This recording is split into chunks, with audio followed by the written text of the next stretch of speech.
नमस्ते बच्चों, आशा है कि आप सब घर पर होंगे और सुरक्षित होंगे। बच्चों, हमारी कविता जो चल रही थी हरिवंश राय बच्चन की आत्म परिचय, तो आज हम आगे कविता देखते हैं, पढ़ना शुरू करते हैं। मैं यौवन का उन्माद लिए फिरता हूँ, उन्मादों में वो साथ लिए फिरता हूँ।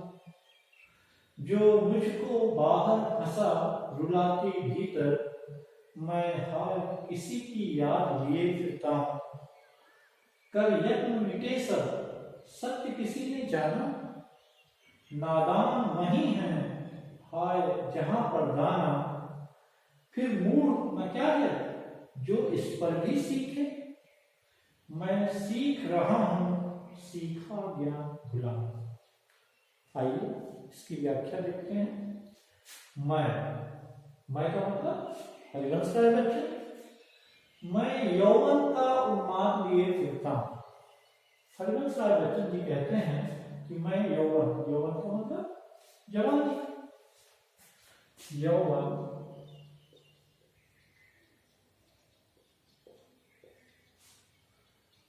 जवानी, और जवानी में क्या होता है? जोश होता है, उत्साह से भरा होता है व्यक्ति। तो मैं यौवन का उन्माद लिए फिरता हूं। तो कह रहे हैं कि मेरे अंदर जो जवानी जैसा जोश, उन्माद का मतलब क्या होता है? जोश, उन्माद, जोश। मैं यौवन का उन्माद लिए फिरता हूं, अर्थात तो युवावस्था में जैसा जोश होता है वैसा जोश मैं लेकर के घूम रहा हूँ, फिर रहा हूँ, उड़ने का घूमना, टहलना। मैं यौवन का उन्माद लिए फिरता हूँ और उन्मादों में अर्थात जोश में अवसाद लिए फिरता हूँ। परस्पर विरोधी बात है। उन्माद का मतलब जोश, अवसाद का मतलब दुख, तकलीफ, पीड़ा। वो कह रहे हैं मैं जोश में तो हूँ, लेकिन ना जाने क्यों उस जोश के बाद भी मैं अवसाद लिए फिरता हूँ। अवसाद का मतलब दुख,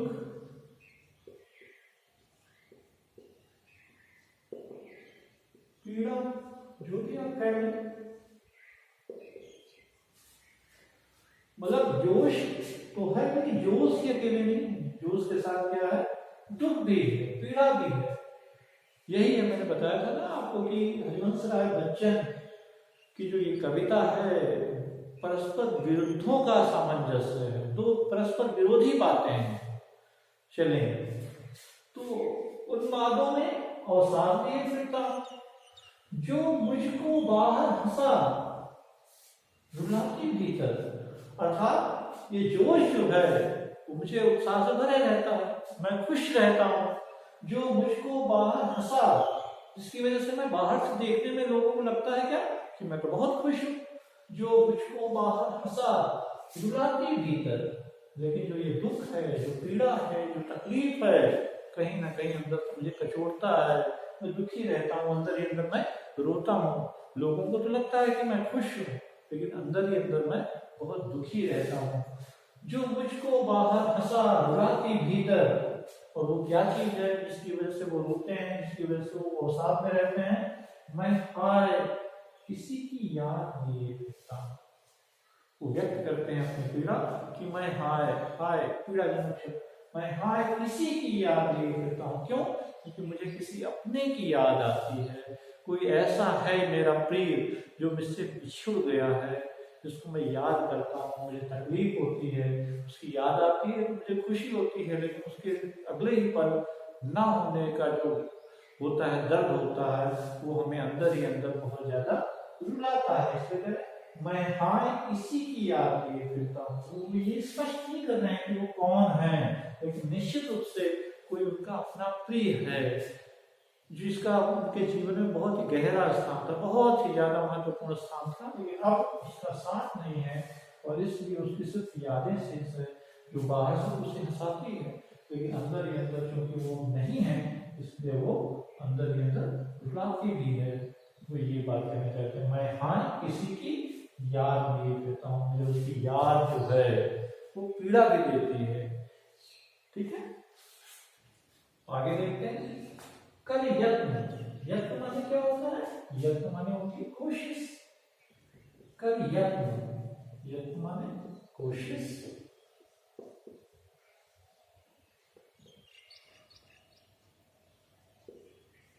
कर यत्न मिटे सब, सत्य किसी ने जाना।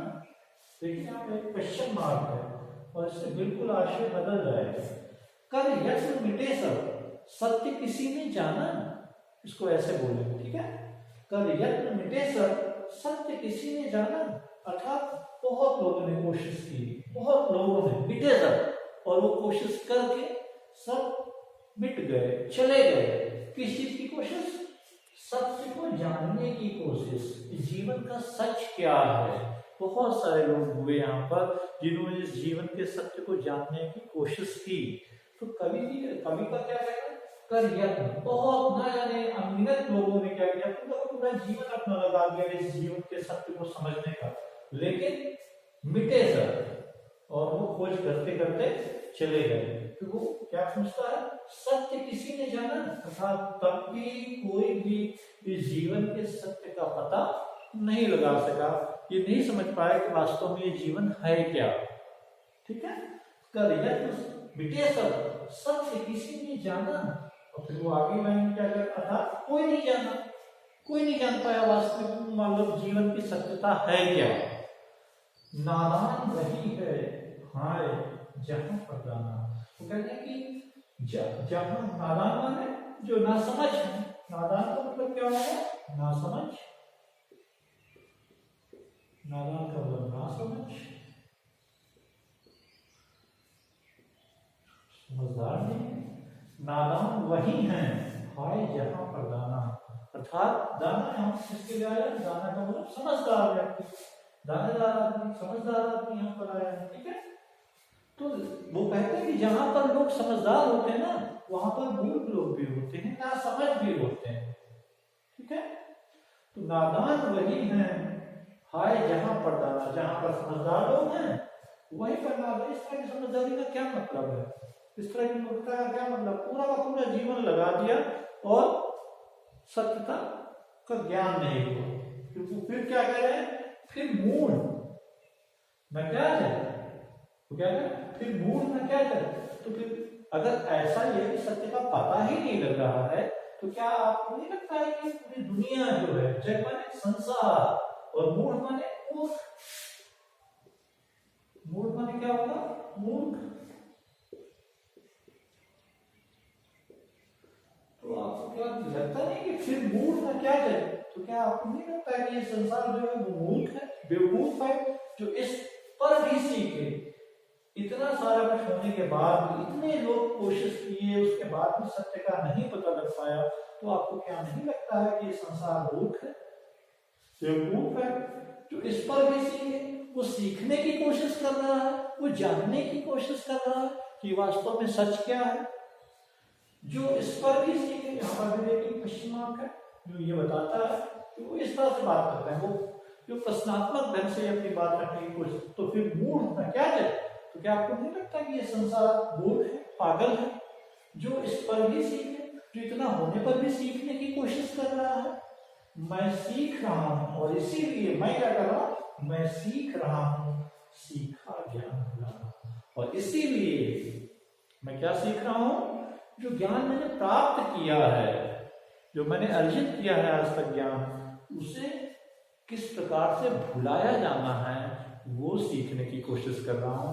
क्योंकि मुझे लगता है कि मैंने जीवन में जो ज्ञान प्राप्त किया है, इस दुनियादारी का ज्ञान, ठीक है, वो हमारे लिए ज्ञान का कोई मतलब नहीं है। तो इसलिए जो भी मैंने इस दुनियादारी को सीखा है, सांसारिक ज्ञान को, मैं उसे भुलाना सीख रहा हूँ।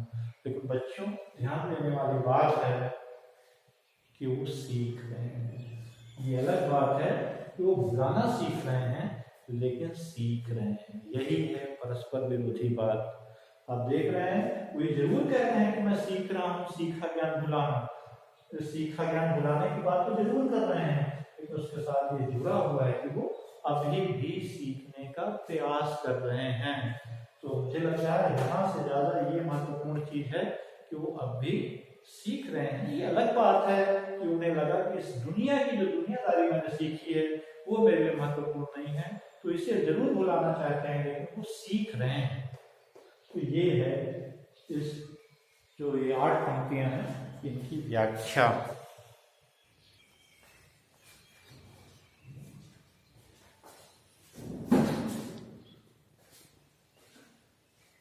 आगे की देखिए पंक्तियां।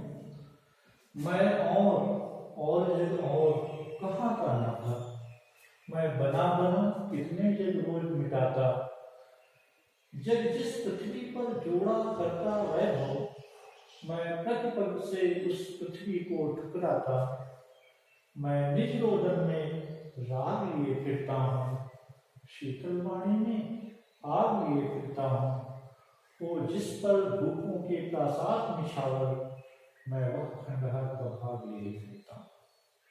आइए देखते हैं फिर से इसकी व्याख्या। मैं और हरिवंश दक्षिण जी कह रहे हैं कि मैं और का मतलब यहाँ पर अलग होने से, मैं और से कहूँ, और ये संसार जो है वो और, अर्थात मैं जो हूँ वो संसार नहीं है, ये संसार जो है वो मैं नहीं, दोनों अलग अलग है।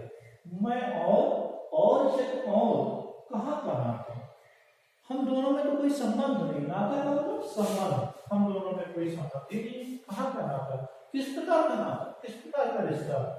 मैं बना कितने जग रोज मिटाता।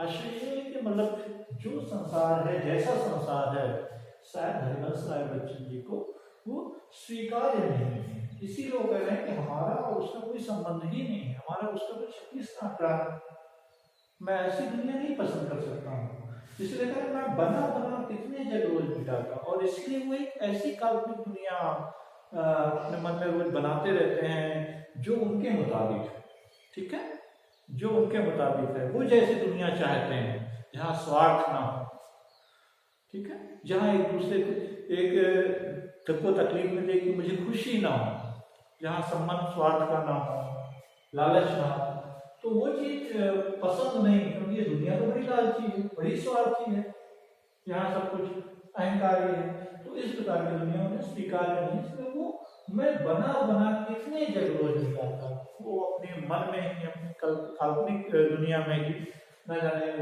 ऐसी दुनिया बनाते रहते हैं और मिटाते रहते हैं, सोचते रहते हैं और भुलाते रहते हैं, फिर एक नई दुनिया बनाते हैं।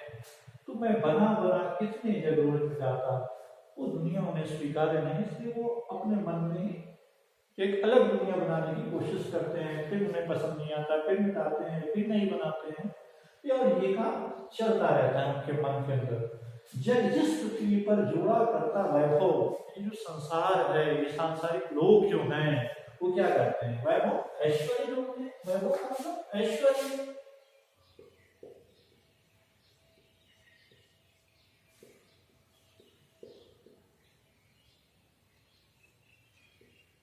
अर्थात सारे सुख के सामान, सारी सुविधाएं, इसी चीजों में आदमी डूबा रहता है।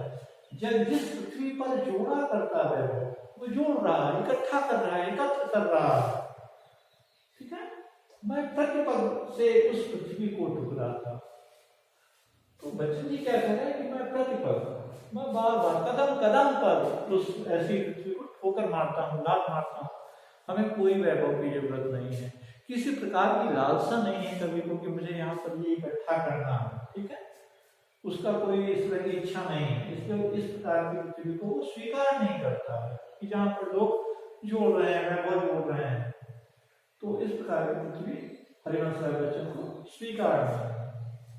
अब आगे देखें, मैं निज रोदन में राग लिए फिरता हूँ, मैं खुद, निज माने खुद के, स्वयं के, रोदन माने रोना, मैं राग लिए फिरता हूँ, राग का मतलब गीत संगीत, अर्थात जब मैं रोता हूँ तो उसमें भी एक राग होता है, ठीक है, एक संगीत होता है, एक रिदम होता है, तो मैं निज रोदन में राग लिए फिरता हूँ।